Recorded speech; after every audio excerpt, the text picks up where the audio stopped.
in your purpose, baby. Walk in your purpose. Walk in your purpose, baby. Walk in your purpose. When I'm walking in my purpose, move, get out the way. When she walking in her purpose, move, get out the way. When he walking in his purpose, move, get out the way. Get out the way. Get out the way. Habakkuk 2:2. It said right division. Hey y'all, welcome back to my channel. So before we get into this video, make sure you guys go ahead and like, subscribe to my channel, share this video, and as promised, this is my CF panel discussion or talk. I recorded this back in March. It's not scripted. It's pretty much me speaking on the panel. It's very go with the flow. So as promised, I finally have that video uploaded for you guys. I was able to get it from my friend and put it on my laptop. So yeah, if you guys like this video, go ahead and give me a thumbs up and let's get into the video. 2 weeks, 26. She was diagnosed with CF at 3 months old and type 1 diabetes at the age of 9. Rayshawn is from Richmond, Virginia, where she spent the majority of her life. Post high school graduation, she spent time at a local community college, then transferred to Old Dominion University. After experiencing numerous hospital stays, she transferred to Virginia Commonwealth University, where she will be graduating with a degree in psychology May of 2021. September of 2019, Rayshawn began her journey as spiritual breathing, where she spends awareness about CF, type 1 diabetes on her YouTube channel and social media pages, including Instagram, Facebook, and Twitter. She is excited to be here with the hopes of trying to provide clarity and transparency about the conversation about transitioning from adolescent to adults living with CF. So I'm really excited about this. In talking with families, I often get questions about like sort of the how to transition to adulthood, and then also the worries of just about insurance, about disclosure, and when some of this, when Adrian talks, she talks about disclosure as well. It was around the time I got diagnosed with diabetes because I never was in the hospital much as a kid. So it was like 4th grade or something like that, because that's when I had got diagnosed with the diabetes. Yeah, and it was kind of weird because I don't think I ever really understood the severity of my health. So it's kind of like, whatever. And then just like being a kid, having it is weird because people don't understand. I didn't understand, so I didn't expect people around me to understand. But yeah, it was like 4th grade or so when I first got diagnosed. Well, not diagnosed, but hospitalized, I think. But you were hospitalized with type 1 diabetes, right? Right. CF-related. No. I was, I think I had like pneumonia or something like that. I remember I was in like a lot of pain, and I'm like really goofy and I joke a lot. So my mom's like, girl, stop playing around. It's not funny. And I'm like, I'm not joking. So we wound up going, and I wound up getting admitted for pneumonia or something like that. And then that's when she probably can remember more clearly as far as the diagnosis of type 1 diabetes. I just remember she was like, oh Lord. So initially, we were told that it could have been CF related, but then after having several tests ran and things come back, then she was diagnosed with type 1 diabetes. Her initially being diagnosed at 3 months old. When she was born, we didn't understand what was going on. I'd never heard of CF before. Had no clue what CF was. If they had said sickle cell, then I could have kind of related a little more, but had no idea what CF was. And Dr. Draper was actually the doctor that diagnosed Rayshawn with CF. And just being amongst all of the doctors and the staff and everybody at the CF clinic during that time was a great weight off of me to help me learn more about it, different resources. And they just helped me tremendously with learning what CF was. So you had diabetes around 9, is that what you said? but you carried the CF diagnosis really all through childhood, early Right. childhood. So I had a parent of an 11-year-old ask, how do you tell your friends that you have CF, and how do you decide who not to tell? At 11, I don't think I was really telling anybody, because like I said, I didn't really know how to explain it, and I didn't understand the severity of it as a kid. I didn't start really coming into myself and telling people about it until like high school, honestly. Middle school, I would go MIA from class. You know, I wouldn't be in class for like weeks at a time. I would come back and my friends would be like, girl, what you said? And I'm like, I just was sick. But in high school, people really started to ask questions, and it started to become more difficult to explain. So I just think it's important to tell your friends about it, because they kind of need to know. You know, when you get in high school, you're preparing for college and things like that. So people that are close to you need to know what's going on for emergency purposes. I'm not saying that you can't explain to kids at elementary school, but I do think that the maturity level is just not the same. So you may have a friend or two that may get it, but for me, that wasn't even a thought process. It was just like, I just was out for some time, and that's where I left it at. I didn't really explain what was going on. And so now you've gotten to the point that you graduated from high school and applied for college, and is now soon to graduate, right? So that's pretty exciting.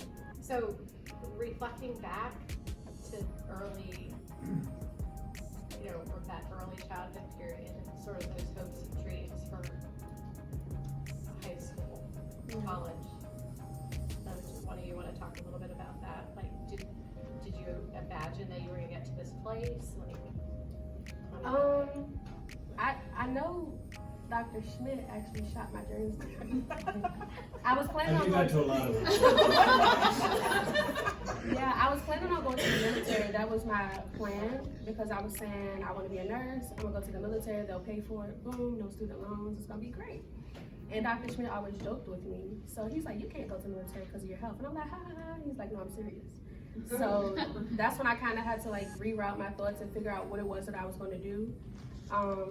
So it's been a long journey, because I graduated in 2013 from high school, and having my mom kind of nag me, I guess, as a child, it was like nagging, but she was always the one like, are you taking your treatments? Did you take your pills? Like, what's your blood sugar and things like that. But once I graduated high school, it was like, dang, this is a lot of work. So at first I went to John Tyler for about a year and some change, and I just wanted to get away from home. I wanted to feel like independent. So I went to ODU, and that's when I really started to get sick, because I didn't realize how much I wasn't doing. And me being sick and coming back, I really wanted to go to VCU, but I didn't get in the first time I applied. So I worked on my GPA, and then I applied and I got in. And now my major is psychology, and it's like bittersweet, because it's been a long journey, but it's exciting to finally be figuring out what's the next chapter of my life gonna look like. But yeah, I mean, being younger, I thought I was going to the military. That's in my mind, because I did all TC all 4 years of high school. So I'm like, I'm going to the military, but it didn't work out like that. So I kind of had to, I've been figuring it out as I've been going along, basically. When she realized that she couldn't go to the military, I said, well, we're gonna write some letters and send it off and try to understand why is it that you can't go, and what what can be done to make sure that you can get in. But then Dr. Schmidt gave us a reality, and it's like, no. So, but she has worked hard, and as she said, it has not been easy. Just kind of getting her professors to understand. She's registered with the disability offices at the colleges to make sure that they are aware of what her health needs are, so that when she does miss that time from school, she can get that extra time she needs. Testing, she can have extra time for testing, things like that. That does make a difference when it comes down to making sure that she's successful in succeeding. So it has been a long process, but she has definitely worked hard to get to where she is, and I'm proud of her. mind talking a little bit about, like, since that was a big kind of hurdle of going to college and having to deal with the disability office to make sure that you're getting all the accommodations that you need? Do you mind talking a little bit about any things you learned that might be helpful for people? So the disability office, it's not really them, it's more so the professors, because a lot of people don't know what cystic fibrosis is. And when they see me, mostly in class, I'm looking like this, you know, nice and put together. But once I leave, you know, if I'm not feeling my best, I don't think they can fathom that in their brains. So the disability office is good with having extra time, communicating with my professors what's going on, allowing me to receive an incomplete in the class if I need to, you know, make up exams and things. It's more so just the professors that are very difficult. I know recently I was out for 2 weeks, literally like last week, and I was doing at home IV meds through my port. And my professors, some of them were nice, but some of them just did not get it. I had one professor make a statement, well, I've never had a student simply turn in assignments and not come to class. But over the time I've learned when I'm out sick, it's best for me to do something than nothing, because when I go back after 2 weeks, it's just too much for me. And then that will cause my GPA to drop. So I do recommend, at the beginning of the semester, going to the disability office, telling them what's going on. And I used to not provide my professors with those documentations just because I didn't really want to share what was going on. But I found it more difficult later on in the semester to make up and things like that without providing that proper documentation. So the disability office is there definitely for help. They'll step in your place and speak up for you. But I do recommend anybody who's thinking about going to college to make sure that they're on that, because by law, if you haven't provided that documentation to your professor, they don't have to work with you because they have things that they have to stick to as well. Did I answer? Yeah, absolutely. So what was helpful for you to feel comfortable talking to your professors? Has that kind of become a habit for you that every new semester you go to your professors before? It's literally just become me being comfortable in this life. I can't do anything but to try to make the best out of it. So I just have to go to my professors and just say, hey, my name is Rayshawn Jones. This is my documentation. This is what I have going on. Sometimes I get very ill, causing me to miss class. And when that time gets here, we can move forward. But I will do my best to stay on top of my assignments. And like I said, you have some professors who are just kind of rude and they don't get it. But you just kind of have to let it roll off your shoulder and just keep moving forward with the semester. Thank you. So I'm sure, Mom, you were nervous about her going to college, right? Yes. So I had a parent of an 11-year-old ask, I sometimes worry that my child will not be as diligent on her own priority to prioritize in the setting of more freedom, and that's a scary thought. We have for a long time emphasized it being a normal part of his day, which is kind of like what you're saying, and how good he feels because he's so great about doing treatments and all the meds, rather than focusing on how he won't feel if he doesn't do them. So there was that must have been really hard to kind of like, you know, I work with a lot of these families who work diligently with their child, never missing a treatment, to give that to the young adult. You know, that must be really hard. Can you talk a little bit about that? Yes. There have been times where Rayshawn was not doing everything that she needed to do with her health. And I guess it's understandable, you know, she sees other kids or the students who have freedom to do things without having to stop and take treatment, without having to, you know, stop and take numerous different meds. And so sometimes she would not take her treatments. Or she would go through the why me stage.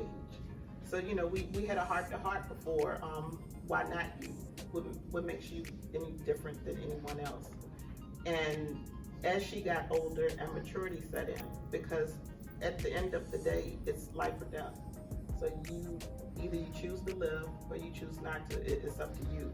But at this point, you're at a point, at an age where you have to be more responsible.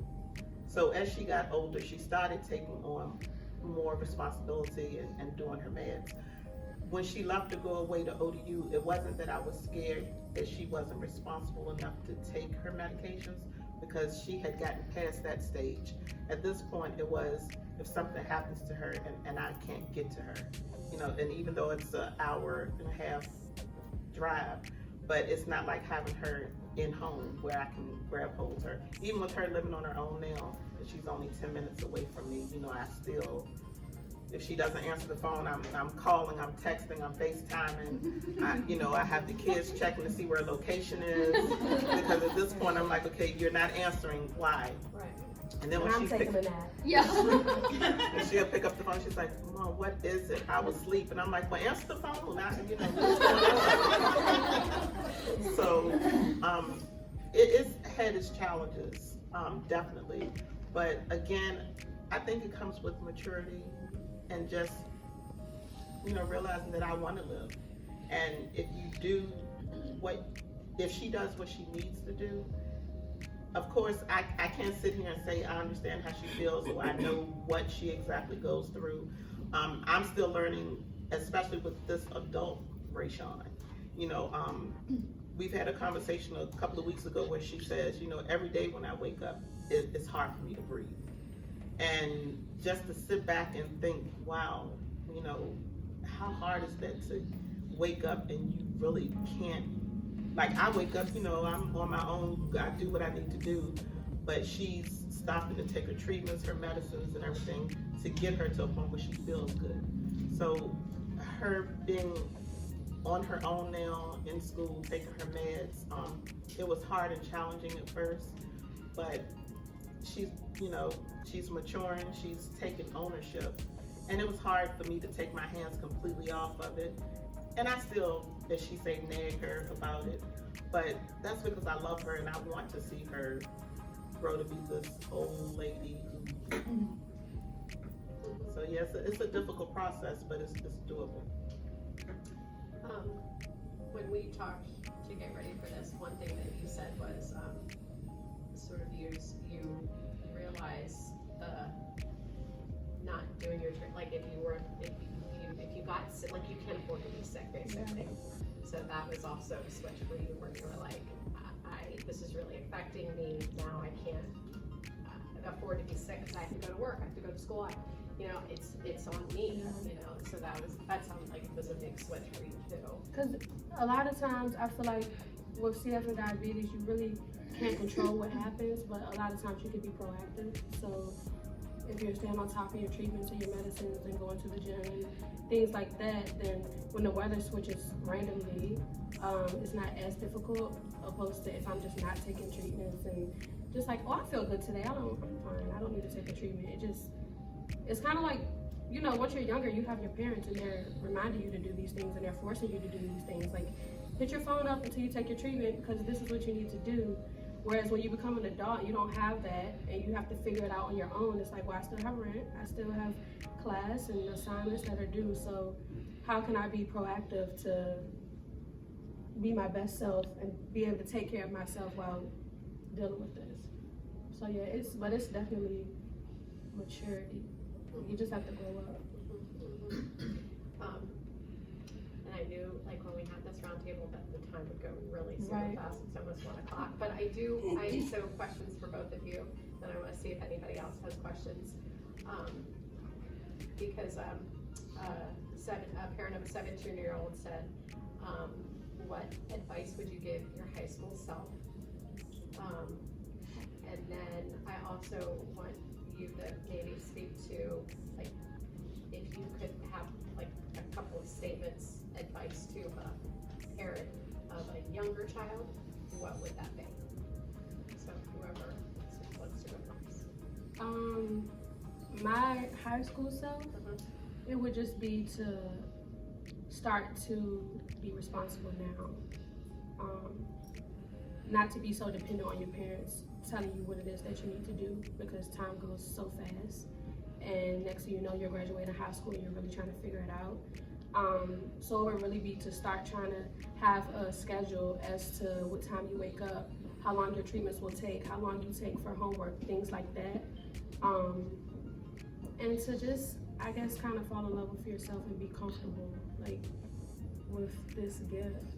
It's not all that great, but that you've been given, so that as you get older, it's not as difficult. Because I think having it as an adolescence, it just was a lot, and I kept trying to run away from it, but it was kind of winning over me. So I think getting into that habit when you're younger of, okay, how can I make my schedule work for me to take my medicines and go to the gym and things of that nature. I think if you figure that out while you're in high school, before you actually have real life responsibilities, it will be a lot better. And I think the more comfortable you get with yourself, the more comfortable you'll be telling your friends about it. Once you start dating, telling your partner about it and things like that, because the people that are surrounding you really need to know what's going on and understand. And also knowing that it's okay to lose people. Like, because some friends are not going to hang on for the ride because they don't like hospitals and stuff like that. So yeah, that's what I would tell myself. As far as parents to a younger child, I never let Rayshawn use her illness as a crutch. Never.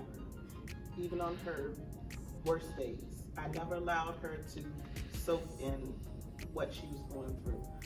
It's not negotiable to take your medications. It's not negotiable to take your treatments. You can do whatever, with the exception of going into the military. You can do whatever that you want to do. You can do whatever. It doesn't make you, it doesn't allow you to be at a point where you just can't live a normal life.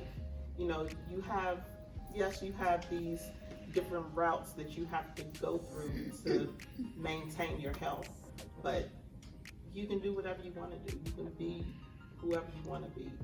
And I hope that I'm saying it correctly. The movie 5 Feet Apart, I watched that for the first time about a month ago, and I cried through the whole movie. Not because the fact that it was sad, but just because to live that and to see these two people who love each other so much. Rayshawn is able to do whatever she sets her mind to. She has a strong will, and it's not just Rayshawn, any other child can as well. It's not a death sentence. You can live. You can live. So before we open it up to questions, do you want to talk about your spiritually breathing Yeah. here real quick? So I patented my name Spiritually Breathing. I started it about a year ago. I was actually in a hospital, and the guy was taking me down to X-ray, and he's like God's gonna allow you to live a good life. You just have to be open to telling your story. And I was like, that's weird. So I prayed about it, and then Spiritually Breathing came to me like that. My mom was praying about it. Living one breath at a time came to her. So I basically just vlog my life on YouTube. I haven't done a video in a couple of months because I've been so drowning in school and trying to stay on top of life. But my Instagram is Spiritually Breathing, my YouTube channel is Spiritually Breathing, and I just wanted to make the videos to hopefully allow other people who see us to watch it and say oh my gosh, she's in college and she has friends and people that support her and stuff like that. So that's pretty much what it is. I'm working on merchandise and masks and hospital stuff and things like that. So hopefully by the time the CF Walk rolls around in a couple of months, I'll have things. Great. Does anybody have any miscellaneous questions that you would like to ask her? Just excited to see what's going to I was going to say, so I'm curious from your perspective because you have two distinct diagnoses. Right. And while there is some overlap between them, my 7-year-old has CF and he has ADHD, and that's been a recent development and challenge. And it has some things that help him and some things that make the compliance is a little more challenging. But what's it like to kind of balance that, knowing I don't just have this one thing going on, I have this second thing? It's difficult because they kind of play against each other. So literally it's just figuring out what works best. Like for your son, figuring out, like I recommend talking to him, like asking him like what would work best for you. Because my mom, I think with time she just would kind of be like, this is what you need to do. And now that I'm older, me and Dina kind of talked about it, and she was like, what would you have liked? And I'm like, for her to kind of ask like what would work best for you. And even though, you know, I appreciate it because it made me stronger, but it also made me go through that period of just like rebelling against my medicines and stuff, which was terrible. Like lung functions, they're like, if you keep doing this, you're having bounce backs right now, but eventually your lung functions are going to keep going down and you're just going to stay where you're at. So I think you should just talk to him and just really ask him like, what will work best for you? Being an adult, I mean, taking a treatment 4 times a day is just not realistic. But if I can consistently take 2 treatments a day, 4 treatments a day, then that's very, very helpful. So I think you should just talk to him because everybody's different, and I don't know exactly what it is that he would like from his mom in regards to understanding and not necessarily feeling like my mom thinks she knows what's really going on with me, because he's ultimately the one that's going through it. So I think you should just ask him, hey, like, what times a day would you like to fit in at least 2 full treatments? Albuterol, hypertonic, Dornase, you know, everything. What will work best for you? And kind of give him those options to choose from, because it's hard balancing the 2, but I really have to just figure it out. But if I was talking about a child, it would be to kind of converse with him and try to figure out what will work best, being that he really is not old enough to make those decisions on his own yet.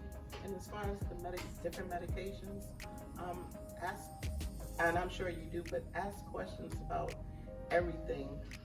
And of course, we rely heavily on on the doctors because we're not, you know, we don't know what's really going on, so we rely on them. But ask questions about the different medications, different side effects.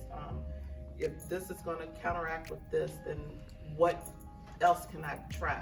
You know, just and I know it's difficult, it's hard, and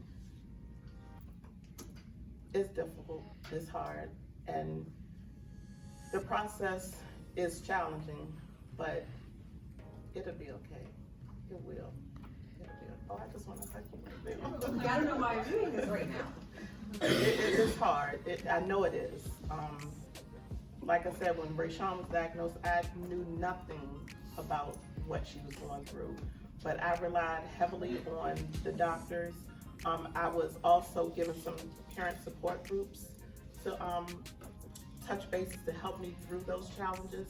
So if you're not already in some type of support group or some resources, reach out to your doctors and ask them to give you that information to help you along the process, because it's also about you learning each diagnosis and trying to help through the process as well. And I'm sure mom would be willing to just like connect to it. So I can understand it from a parent part. I can just understand it from myself.